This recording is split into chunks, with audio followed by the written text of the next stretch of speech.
Hi, I'm TPO's President Yves Framignan, and welcome to our first BrainTrust event. These are live events where we bring together experts from various disciplines to discuss contemporary business issues. Our discussions provide you with a unique and expert perspective for you to consider and apply to your business.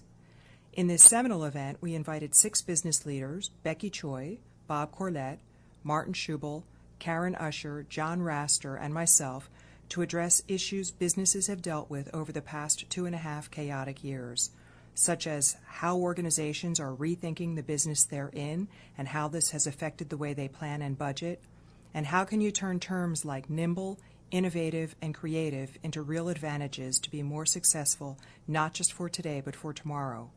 If you want a full transcript of each business leader's perspective, click on the links below. Please enjoy. When all this stuff is happening, there's got to be some stability someplace. There's got to be, like we talked earlier, there's got to be a new normal. There's got to be some sort of foundation. I think there is, at a certain level, there is that fundamental never changes no matter what. So it's a matter of knowing your strengths, knowing what your approach is, knowing what you can do, knowing what your value is, even though there's probably no place on their balance sheet that says distribution channel to a zillion convenience stores all over the world. Mm-hmm. But it's an asset.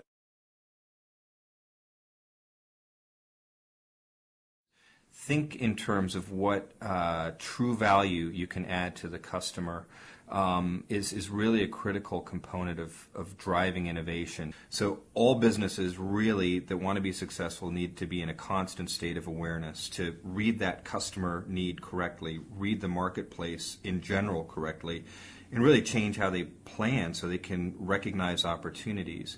Creating a system that can be informal or formal really starts getting at understanding it from the ground up, empowers both frontline supervisors, managers, and really gives ownership to the whole process of creating a plan. We feel that executives have to develop new skills in finding, attracting, deploying, and embracing the creative types, and I don't mean the artists, but the people who are curious about how systems work, how products are developed, how services are developed. And we feel that leaders are having to learn to build for adaptability and maintain flexibility in a way they've never had to do before. And we see that leaders have to develop a new level of involvement in customer relationship that leads their organization closer to customers. Well, when you're hiring people, the attributes you need to be looking for are a really keen sense of business acumen. You need to be looking at hiring people who understand the performance drivers of your organization, your business, whatever it is, the things where you can really make an impact. The problem is these people aren't good at taking orders often, and they're not good at doing what they're told very often. And that can give them something of a checkered job history sometimes, where they run afoul of a boss who says, do it my way. These things. And HR needs to be increasing the effectiveness of the leadership team and making managers better managers.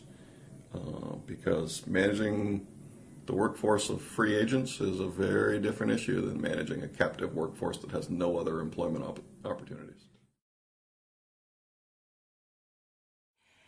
I think it's important to balance the team, not just in the skill set that you need for performing your job, but also in different characteristics that are going to help advance your company.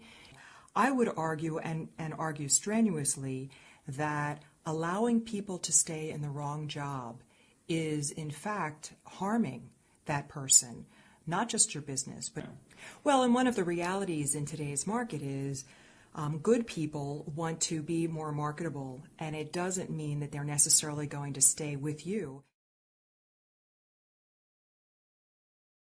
Well, John, I think there's a couple of things that are incumbent upon a leader.